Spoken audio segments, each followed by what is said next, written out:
Hi, and a very warm welcome to Wellbeing Mission Control. If you're really interested in improving the quality of your relationships, especially at home, I've got a suggestion which might seem a little unusual, but it's something that I've worked with for years and found it to be really, really effective. One of the problems that we have is that we just make a lot of assumptions, especially in our close relationships. We assume that we know how people think and how they feel. We almost operate in shorthand. And while this can be very helpful, save a lot of time, one of the problems is that it tends to get in the way of our ability to truly listen, to really listen. And what I've discovered is that we don't always understand how the people are really thinking and feeling. We just assume. And one of the antidotes to this particular little malaise is incredibly simple, but it's really powerful. And it's just a question of getting everybody around the table and giving each individual an opportunity to talk. Sounds simple, doesn't it? But it's incredibly rare in our super busy lives. And it means switching off the TV. I know, sacrilege. It means hiding your phones, putting away the laptops, and just sit around a table and follow some really simple principles. This is particularly empowering for younger members of the family who sometimes feel, whether rightly or wrongly, that they don't have a voice. And you give them all the space imaginable to say, to talk, to express how they think and feel. Now, they can't talk about anybody else. They can only speak in terms of how they think, how they feel. There are no interruptions. There are no judgments. It's just an opportunity, an invitation for each person in turn to speak. And while that person is talking, everybody else just listens. We used to give people something to hold, so that they, like a baton or a scepter, so that while they held it, they had the floor. It's just a symbol that they had the right to speak. And if you give people as much time as they need just to talk about how they think and feel, it might feel a little uncomfortable at first, but it's an incredibly powerful exercise because everybody else gets to listen.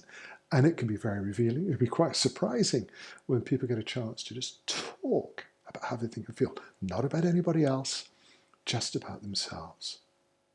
It's a really powerful thing to do. At the end of that conversation, they can hand the baton, the scepter, on to the next person. And the next person who speaks can only talk about themselves and cannot make any reference to what's been said or to the other people in the room. Because really, this has a very simple purpose, and it's the opportunity for people to express themselves. Somebody told me years ago that life is really about the conversations we have. And because we are so distracted by TV and iPads and by the all-pervasive magic of cell phones, we're not really listening as we should.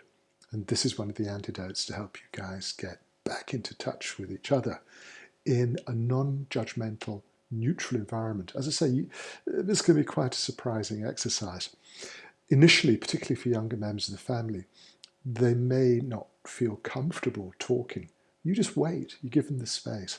And when they know that this is a completely safe environment for them to speak about how they think and feel, what you're giving them is something incredibly important. You're giving them a voice. This is incredibly important in a family.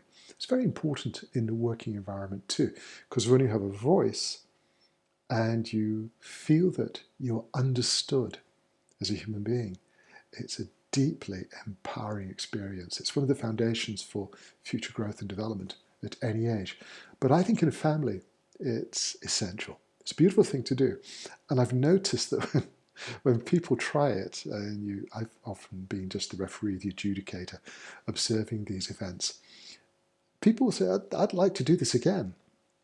And it becomes a regular thing. We used to do it around the table, but this is a slightly more formal yet informal approach. It's that space where you're free to talk about how you think and feel, not to criticize, not to blame, just to express how you feel. Very powerful thing to do. And once people understand that they have a voice, you'll find that it has a beautiful effect on the quality of the relationships and the quality of the dynamics between the people.